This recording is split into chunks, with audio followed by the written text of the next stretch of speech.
Šis ir Flipper Zero, un tas ir pasaulē populārākais rīks, ar kuru hakot bezvadu ierīces. Paskatīsimies kopā, kā tas strādā un vai tas darbojas lietām, kuras tagad var nopirkt veikalā. Lai to noskaidrotu, es devos uz depo un atradu rīku, kur ar pulti caur radioviļņiem tu vari kontrolēt 3 rozetes. Šī ir noderīga lieta, tas maksāja 21 eiro. Es saspraudu šīs 3 gudrās rozetes pagarinātājā, un tagad ar šo pulti es tās visas varu kontrolēt.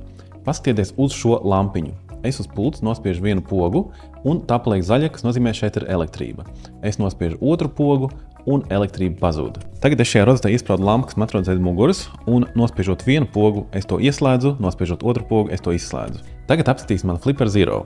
Es aiziešu uz iespējām un izvēlēšos sub-gigahertz opciju. Tālāk norādīšu Read Raw, vai arī nolasīt tīrus datus, un nospiedīšu ierakstīt. Tālāk es nospiedīšu uz šīs pults nosūtīt signālu, lai lampa ieslēdzas, un mēs redzam, ka šeit ir stabiņš, ka tas ir to uztvērs un saņēmis. Es nospiežu apstādināt. Tagad es uz pults nospiedīšu izslēgt lampu, un uz šīs savukārt nospiedīšu atkārtot to, ko tas tikko ir nolasījis. Nospiežam Send,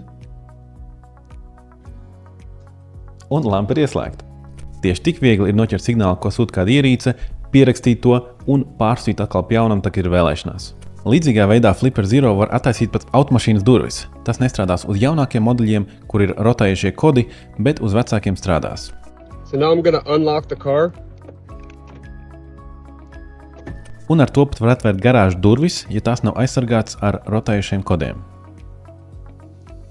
Viss, kas uzbrucējiem ir jāizdara, ir jābūt tuvumā ar šo, kad cilvēks atver vai nu savas mašīnas durvis vai arī vārtus, ir jāieraksta šīs signāls, un, kad cilvēks prom, to var atkārtot pēc nepieciešamības. Un jebkurš var brīvi iegādāties šo rīku. Tas nav dārgs, maksā apmēram 300 eiro un ir pilnīgi legāls.